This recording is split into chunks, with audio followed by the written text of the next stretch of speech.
কারণে মন খারাপ বলো মা বলো। মা বললেন বাবা কুফা নগরীতে একজন নাস্তিকের আবির্ভাব হয়েছে, যে আল্লাহ মানে না, রাসূল মানে না, খোদা মানে না। প্রত্যেকদিন নাস্তিকের হাজার হাজার মানুষের আসর বসে, আর এই লোকগুলোকে আল্লাহর পথ থেকে দূরে নিয়ে নাস্তিক বানাচ্ছে। এই কারণে আমার মন খারাপ। বাবা বাসায় একটু আয়। ইমামে আদম আর দিন মাত্র দেরি করলেন না। কার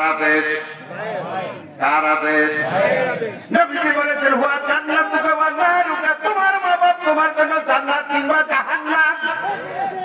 তোমার মা বাপ যদি তোমার জন্য দোয়া করে তুমি জান্নাতে যাবে, কোনো সন্দেহ নাই।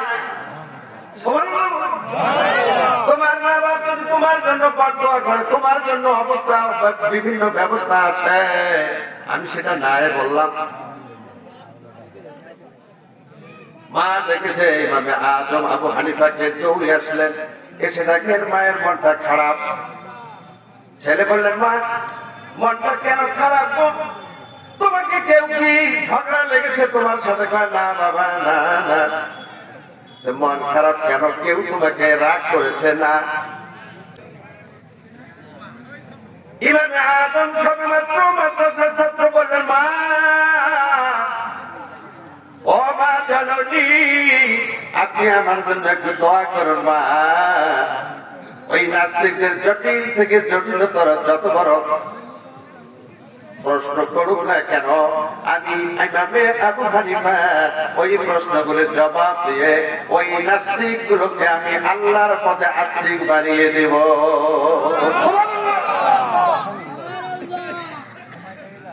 বিকেল বেলা খবর পৌঁছিল, বিকেল বেলা প্রত্যেকদিন নাস্তিকের আসর জমে। খবর গেল মুসলমানদের ইমাম ছোট্ট মানুষ যোগদান করবে। আসর জমেছে, প্রায় বিকেল বেলা নাস্তিকদের নাচানাচি শুরু হয়ে গেছে। কই মুসলমানদের ইমাম? বেলা বেলায় চিঠিমিটি। এমন হঠাৎ মুহূর্তে ইমামে আজম আবু হানিফা গিয়ে উপস্থিত হলেন নাস্তিকদের আসরে। নাস্তিকের যিনি পাত্রী ছিলেন, প্রথম প্রধান লিডারশিপ,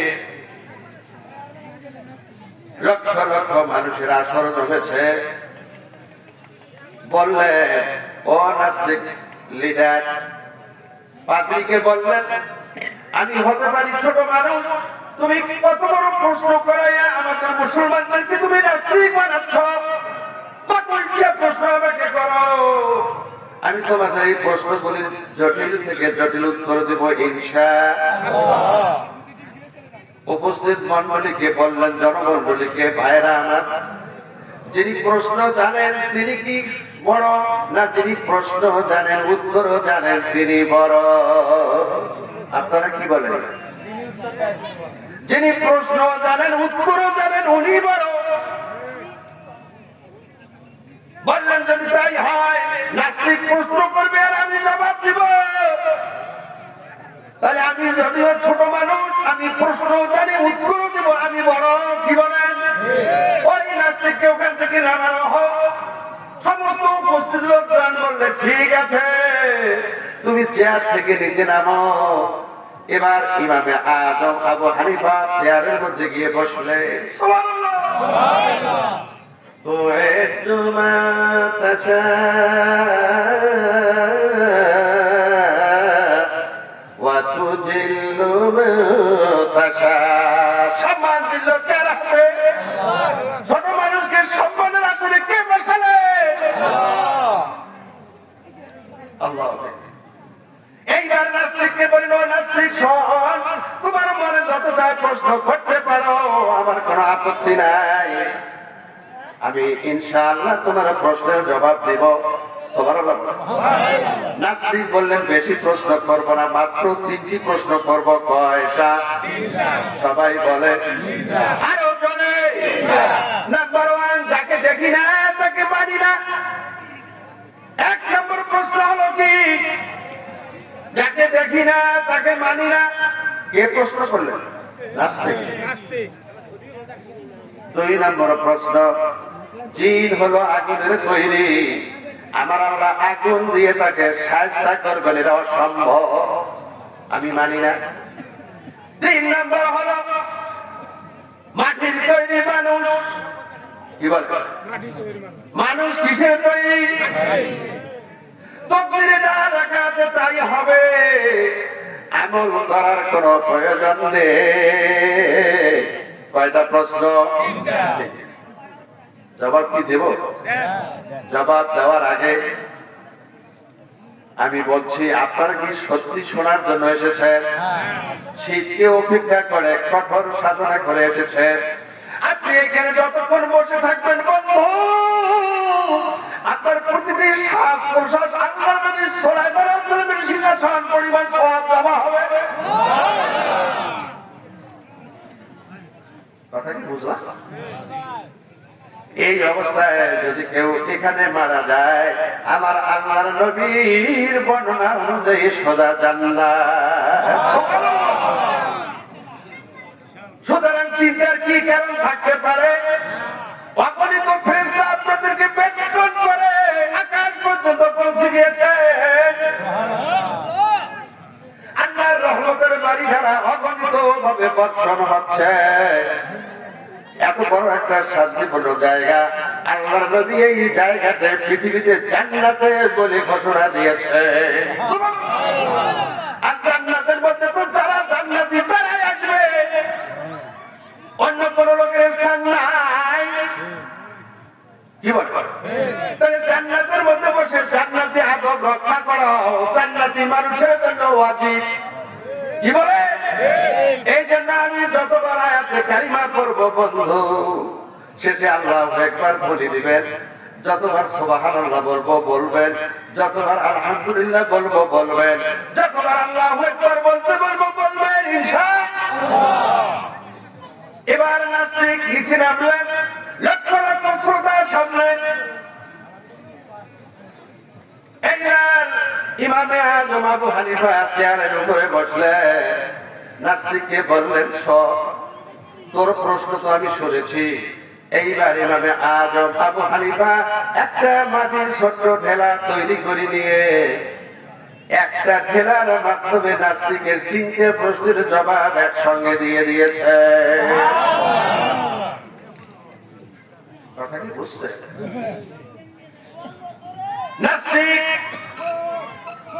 ঢেলাটা দেখে অবাক হয়ে গেলেন, কিভাবে 3টি প্রশ্নের উত্তর তুমি একটা ঢেলার মাধ্যমে দিতে পারো?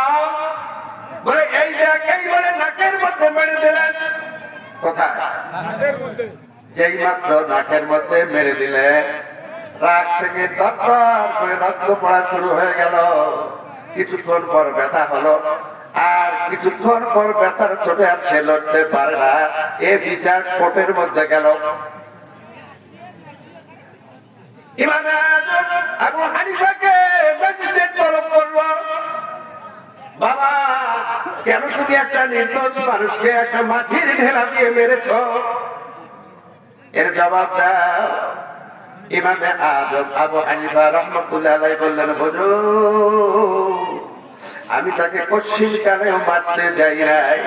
উনি আমাকে 3টে প্রশ্ন করেছেন হুজুর, আমি একটা মাটির ঢেলা তৈরি করার মাধ্যমে তাকে 3টার জবাব দিয়েছি।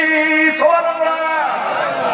বললেন, বাবা সেটা কেমনে গো, একটু বলে দাও। কয় হুজুর উনি 1 নম্বর প্রশ্ন করেছেন, যাকে দেখি না তাকে মানি। প্রশ্নটা আপনার মনে আছে?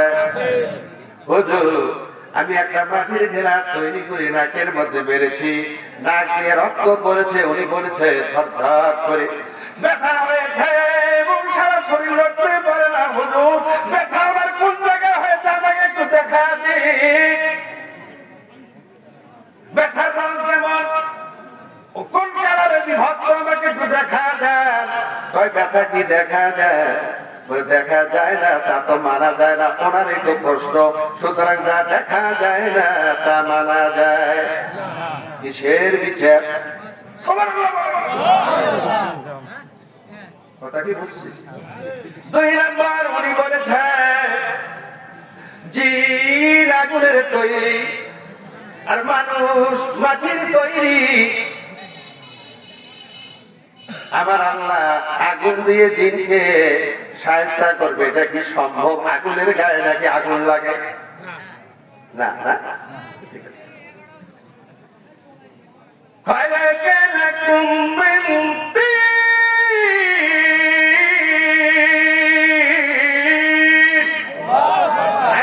মানুষকে মাটি দিয়ে তৈরি করেছি, মাটির তৈরি মানুষ, মাটির ঘেরা তৈরি করে মাটির মানুষকে আমি মেরেছি।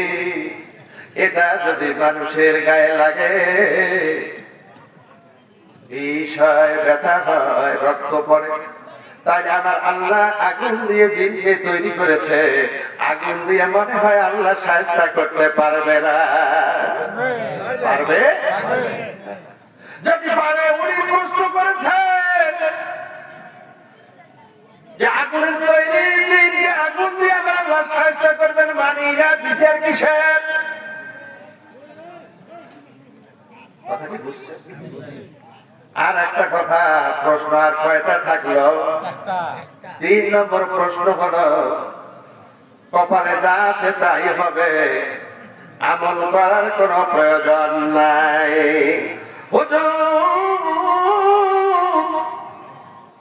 এই মাটির ঘেরা যে ওর কপালে ছিল, তার বিচার কিসের? বিচার করলে তো কাজ হয়, আর কাজ আর বিচার আমল বলে কিসের আমল? আমলের দরকার নাই। কথা কি বলছি? আমলের দরকার আছে কি নাই? এত কষ্ট করে বন্ধু এসেছে, এমনি চলে যাবে, আমল করার দরকার আছে কি নাই? আছে। যদি থাকে, আমলের নিয়তে একটু বসে যায়, মনে করবো জীবনের আজকে আমার শেষ মাহফিল, আমি আর নাও পেতে পারি, আমলের নিয়তে একটু আল্লাহর কাছে বসে যায়, রাজি আছি।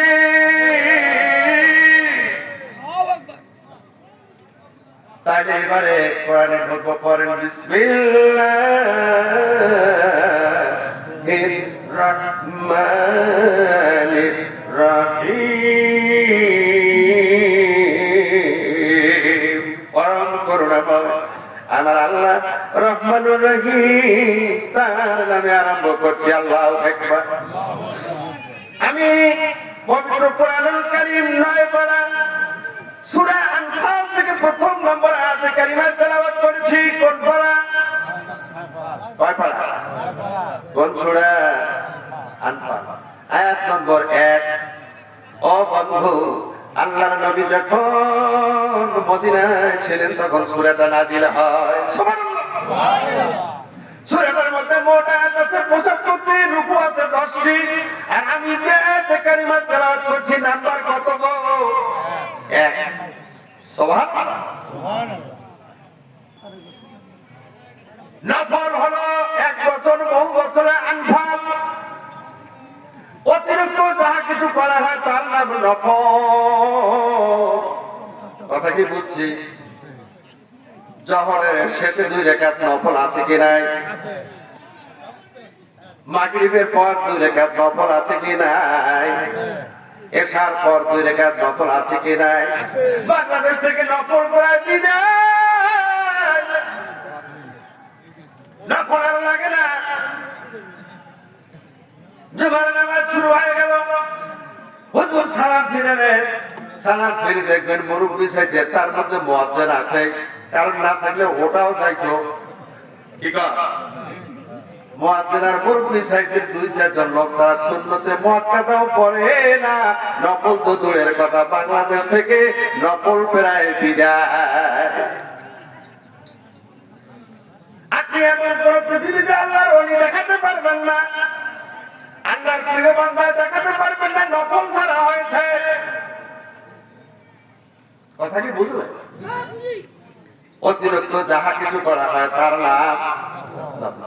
ও বন্ধু, আপনি 2 জন চাকর রেখেছেন, কয়জন? সবাই বলেন। একজন চাকর 10টার সময় কাজে যোগ দেয়, আর 4টা ঠিক মিনিটের কাটা 12টার সাথে বাজারের সাথে সাথে চলে যায়।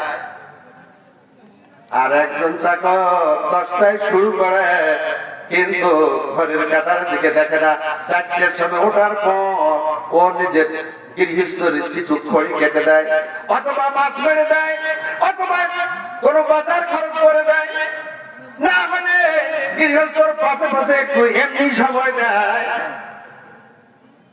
এটা হলো ওভার ডিউটি। কি ওভার? আর আগের ডিউটি ছিল 10টা থেকে 4টা পর্যন্ত কম্পালসরি, এটা আবশ্যকীয়, আর ওটা ওভার ডিউটি নফল। যে গৃহস্থর কাজ করে দীর্ঘ 10 বছর থেকে কাজ করে, কত বছর? গৃহস্থর সাথে এই দুই শ্রমিকের এমন সম্পর্ক হয়েছে, এবার আপনার বিবিকে হাতে ছেড়ে দিলাম, বলেন তো এই দুই শ্রমিকের মধ্যে গৃহস্থ এবং গৃহস্থিনী কাকে বেশি ভালোবাসবে? এমনকি এই 10 বছর কাজ করতে গিয়ে বৃদ্ধ হয়েছে, স্ত্রী স্বামীকে বলে গো ওই চাকরটা এত মায়া ভালো লাগে, আমার বাড়ি ভিটার থেকে তাকে 500 জমি লিখে দেওয়াই লাগবে। কে বলছে? নিজের স্ত্রী। স্বামী কয় গো মনে মনে তো আমার ওইটা খেয়াল ছিল, কিন্তু কবার কয় না, তুমি যদি না কোস। দুইজনে একমত। কি বলে? কিসের কারণে? ওভার ডিউটি 10 বছর করার কারণে। যদি না পৃথিবীর মানুষের জন্য সম্ভব হয়, আপনি আমি যেই মালিকে প্রার্থনা করি, বন্ধু কুল কায়নাতের একচ্ছত্র অধিপতি আমার আল্লাহ, আপনি তার জন্য প্রতিদিন নফল করবেন, আমার আল্লাহ মনে হয় আপনার নফলটা বৃথা পেতে দেবে না। বান্দা যখন নফল করে, নফল করতে করতে বান্দা এক পর্যায়ে আল্লাহর চোখ, বান্দার চোখ আল্লাহর চোখে পরিণত হয়ে যায়, বান্দার হাত আল্লাহর হাতে পরিণত হয়ে যায়, বান্দার পা আল্লাহর পায়ে পরিণত হয়ে যায়। কেমনে বুঝাবো? এক পেয়ালা পানির মধ্যে 1 চিমটি চিনি দেন, কি দেবে? 1 চামচ লবণ দেন, আর কিছু লেবুর রস দেন, দিয়ে একটা খোটলা মারেন। এবার আপনি এই গ্লাসের পানি লবণ চিনিকে কি বলবেন? কি বলবেন? আমি যদি বলি বন্ধু শরবত বানালে ওখান থেকে চিনি আমাকে আলাদা করে দাও, পারবে? চিনি বাদে দিলে লবণটুকু আলাদা করে দাও। তাহলে এটা যদি সম্ভব হয়, আপনার চোখের সামনে তৈরি করলে যদি এটা সম্ভব হয়, যেই বান্দা নফল করবে, পড়তে পড়তে পড়তে পড়তে আবার আল্লাহর সাথে এরকম শরবতে পরিণত হয়ে যায়। বিশ্বাস হয়? আল্লাহ এর নাম কি? নফল। অতিরিক্ত যা কিছু করা হয় এর নাম করব। কে কে রাজি আছে? মুখে না কাজে? করার আগে না পরে? ইনশাআল্লাহ। বদরের যুদ্ধের সময় আয়াতে কারিমা নাযিল হয়, মাত্র মুসলমানদের পক্ষে 313 জন সাহাবী বন্ধু, কাফেরদের পক্ষে 1000। মুসলমানদের তেমন যুদ্ধ অস্ত্র নাই, করা নাই, রসদপত্র কম, তাও এই মাটির জায়গা নয়, মরুময় ময়দানে বদর প্রান্তরে যুদ্ধ করা লাগবে। পবিত্র রমজানের মোবারক মাস 17ই রমজান, বদর প্রান্তরে যুদ্ধ হবে। নবীজি এবং সাহাবীরা রোজা রেখেছিলেন কিনা? আল্লাহু আকবার। রোজা নিয়ে চটিয়ার ময়দানে, বালুময় ময়দানে 17ই রমজান যুদ্ধ হবে। আল্লাহু আকবার।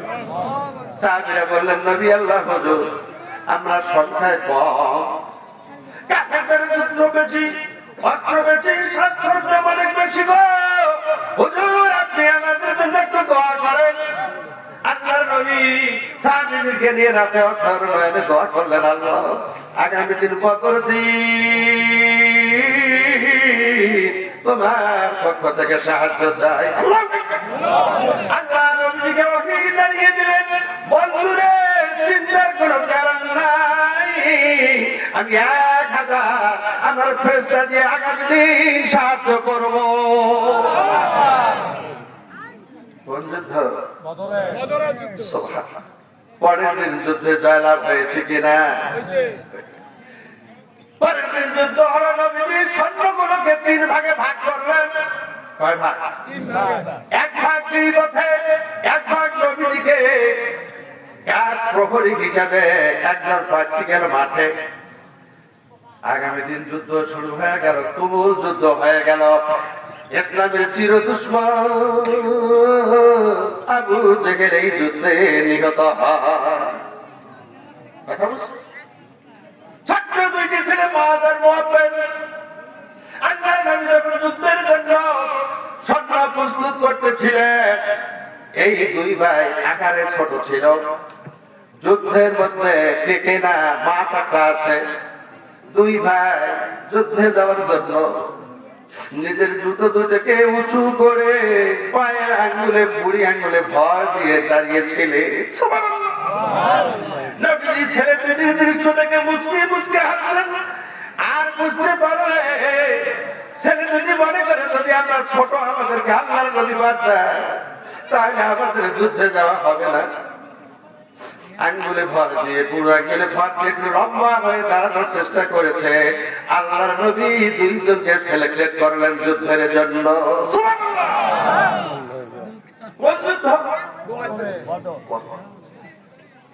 পরের দিন যখন যুদ্ধ শুরু হয়ে গেল, এই 2 ভাই মুআয আর মুআব্বাদ যুদ্ধে তীর বেগে ছুটে গেলেন।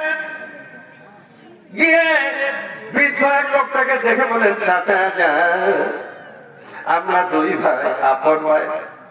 আবু জেহেলকে আমরা চিনি না, আমরা শুনেছি নবীজির সবচেয়ে বড় দুশমন। চাচা দেখা দেন এইখানে কে? আবু জেহেল। বৃদ্ধ লোকটি আবু জেহেল দেখিয়ে দেন, বাবা ওই দেখ, যে লোকের মাথা সবচেয়ে উঁচু, লম্বা দেখা যায়, ওইটা আবু জেহেল। এই লোকটি বলতে দেরি,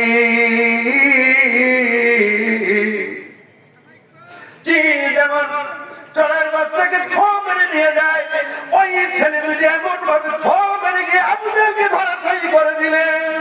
বলেন আল্লাহু আকবার। আল্লাহর নবীর চির দুশমন আবু জেহেল এই যুদ্ধে তার পতন হয়ে গেল, মরে গেল। বলেন নাউযুবিল্লাহ। আল্লাহকে যারা বেসেছে ভালো, দুঃখ কি তাদের থাকতে পারে?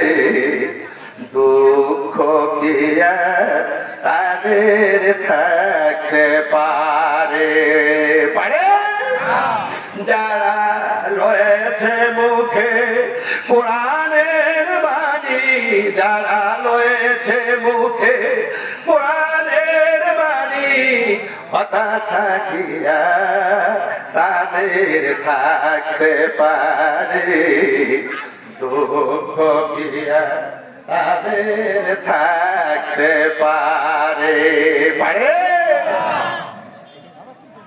2 ভাই আবু জেহেল আল্লাহর নবীর চির দুশমন আবু জেহেলকে এবার দুনিয়া থেকে বিদায় করিয়ে দিলেন। বলেন ইন্না নাউযুবিল্লাহ। তাহলে যুদ্ধ শেষ হয়ে গেল, যুদ্ধে জয়লাভ হলো। গিরি গুহার মধ্যে যে সৈন্যদেরকে আল্লাহর নবী নিযুক্ত করেছিলেন, তারা বললেন, আমরা যদি গিরি গুহায় ঠিক মতো দায়িত্ব পালন না করতাম, যুদ্ধের বদর যুদ্ধ জয়লাভ হতো না। সুতরাং গনিমতের মাল এগুলি আমার। যুদ্ধে প্র্যাকটিক্যাল ময়দানে যারা যুদ্ধ করলেন, তারা বললেন, মাঠে যদি আমরা ঠিকভাবে যুদ্ধ না করতাম, যুদ্ধ জয়লাভ করা দেরি হতো। সুতরাং গনিমতের মালগুলি আমার।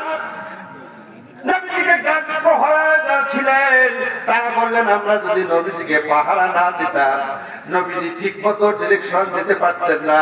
সুতরাং ওই যুদ্ধরত সম্পদগুলি আমার। এই সাহাবীদের মধ্যে সামান্য একটু মতলব্য হলো।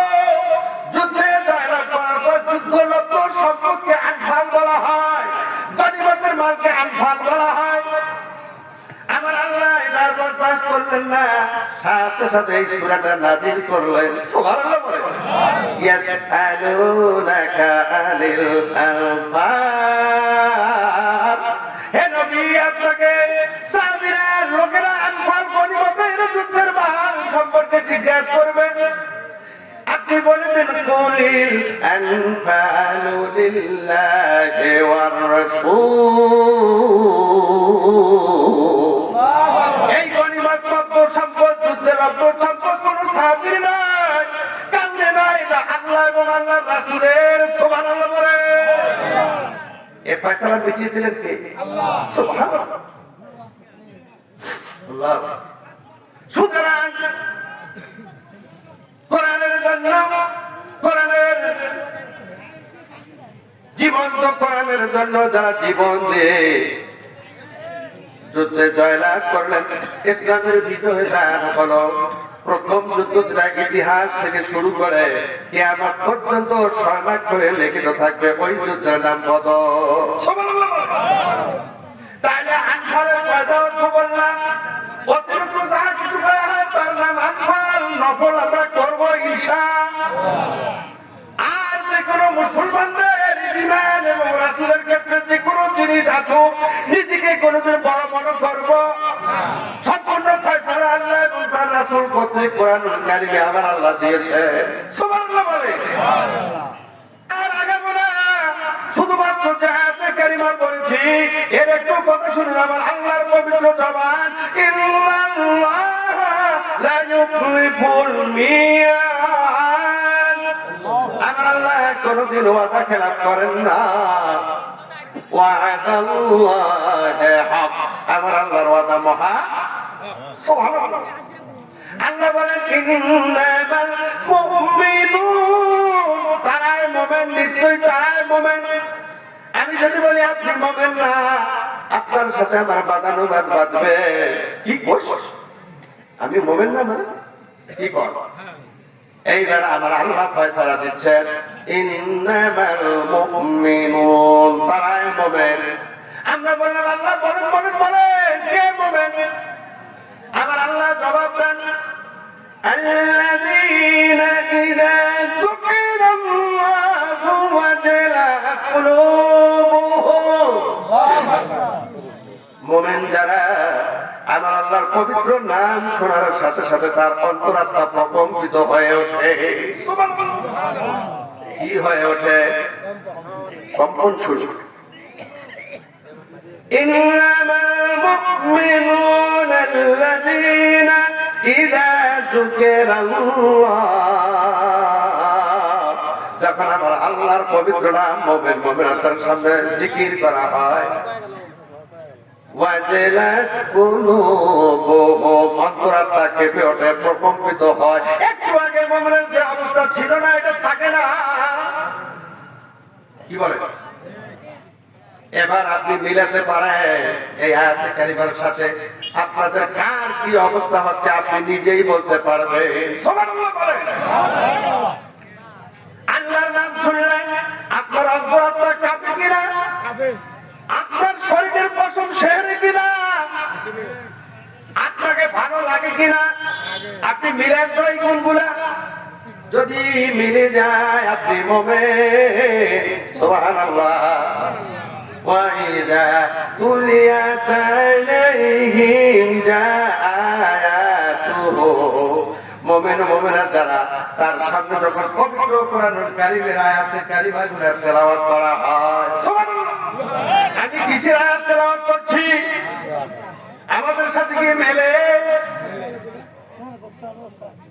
وَإِذَا تُلِيَتْ عَلَيْهِمْ آيَاتُهُ, সামনে যখন কোরআনুল কারীমের আয়াতগুলো তেলাওয়াত করা হয়, জাযাতুহুম ঈমানা, ঈমান বাড়তেই থাকে বাড়তেই থাকে বাড়তেই থাকে। সুবহানাল্লাহ। তাহলে কি তেলাওয়াত করলে ঈমান বাড়ে? কোরআন। কোরআন পড়বো ইনশাআল্লাহ। يومئذ تحدث أخبارها, খোদার কসম আপনি এইখানে কোরআনুল কারীম শুনছেন, আমি বলছি এই জমি সাক্ষ্য দিবে। আল্লাহ দিন এতটার সময় শীতকে উপেক্ষা করে সামিয়ারা নিচে বসে আমি কোরআন শুনেছি। আল্লাহর এই জমি আপনাদের সাক্ষ্য দিবে। সুবহানাল্লাহ। وتكلمنا أيديهم হাত সাক্ষ্য দিবে আল্লাহ আমি হাত দিয়ে ধরে ধরে তোমার বান্দাদেরকে কালাম শুনিয়েছি। وتشهد أرجلهم সাক্ষ্য দিবে আল্লাহ আমি পা হেঁটে হেঁটে শীতকে উপেক্ষা করে আমি কোরআনুল কারীমের মাহফিলে গিয়েছিলাম। পা সাক্ষ্য দিবে। সুবহানাল্লাহ। وعلى ربهم يتوكلون الله أكبر। আর এই মুমিনেরা সর্ব অবস্থায় ভরসা রাখবে একমাত্র শুধুমাত্র কার উপর? আল্লাহর উপর। বলেন আল্লাহু আকবার। তাহলে এবারে বুঝলেন শরীর মুমিনের নাম্বার 1 গুণ হলো যখন মুমিন মুমিনাতের সামনে আয়াতে কারিমা তেলাওয়াত করা হবে তার অন্তর আত্মা প্রকম্পিত হতে থাকবে। আর কোরআনুল কারীমের আয়াত তেলাওয়াত করার সাথে সাথে ঈমান বাড়তেই থাকবে, বাড়তেই থাকবে। আল্লাযীনা ইউকিমুনা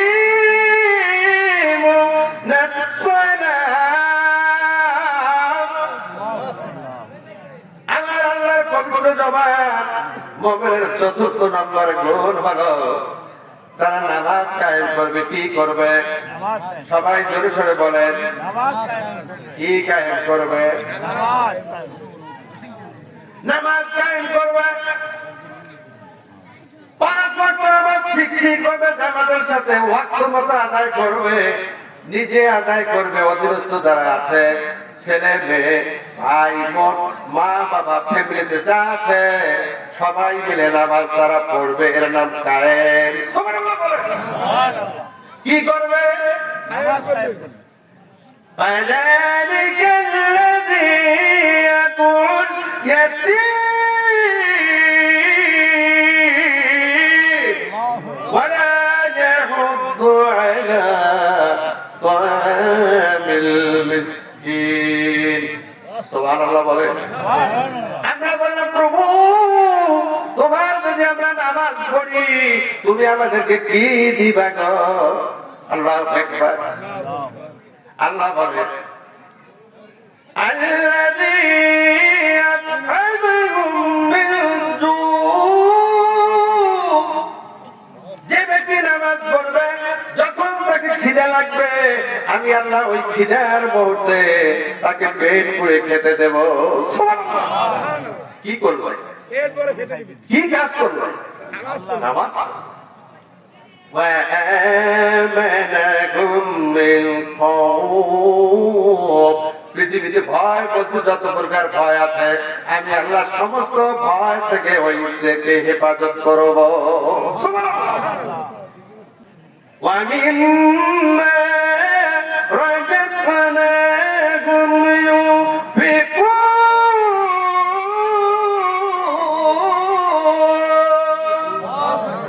আমি আল্লাহ তাদেরকে যা রিজিক দিয়েছি এর থেকে আল্লাহর রাস্তায় খরচ করবে। কার চিহ্ন? মুমিনের চিহ্ন, সলিড মুমিনের চিহ্ন। আমি আল্লাহ তাদেরকে যা রিজিক দিয়েছি আয়াতটা ভালো করে বোঝেন।